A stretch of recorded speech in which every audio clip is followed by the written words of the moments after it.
Funeral services begin today for 3 New Yorkers killed in Afghanistan earlier this month. On June 8th, a man that they were mentoring in the Afghan security forces turned the gun on them.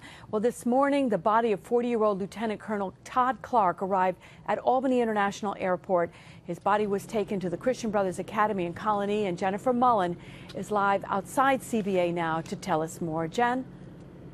Yeah, good afternoon, Liz. The plane landed at 10 o'clock this morning, and it was an emotional procession led by the Patriot Guard riders to Christian Brothers Academy, where Todd Clark is an alum. Earlier, I asked the principal of Christian Brothers Academy, does a tragic loss like this scare your students?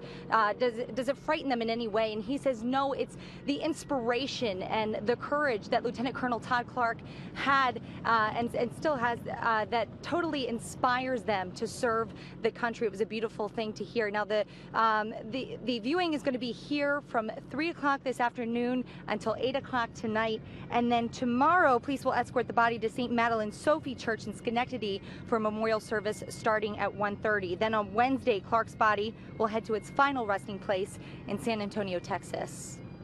It's a terrible and tragic loss the family will never recover from. It's also a debt that we'll never be able to repay.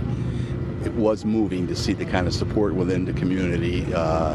Anybody that didn't cry coming down in the motorcade, I'd be shocked. There was thousands and thousands of people out very quietly.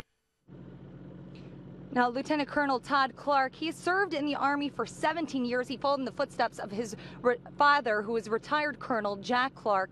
He served in places like Iraq, Afghanistan, Kuwait, and he has multiple awards to show everything that he did in the Army and everything that he was worth to the Army. He's got multiple awards, including 2 Purple Hearts. And it's all of that demonstrates his heroic personality, which, of course, Liz, was supported here today. We're live in Albany. I'm Jennifer Mullen, CBS 6 News. And Jen, we heard Mike Connors there talking about the thousands of people that were lining the streets. Is there a big crowd where you are right now as well? There isn't. It's kind of broken off. Like I said, the viewing starts at 3 o'clock this afternoon. But Liz, there were so many American flags. There were tears. So many people that didn't even know him came to support, whether or not they had a family member, within the Army or Marines, anything. It was just a matter of coming out and supporting a true hero to them. That's what today was really all about. And we know that there had been a controversy over his final resting place. Have you heard anything more about that today? Interesting you asked that, Liz. I actually talked to the comptroller about that.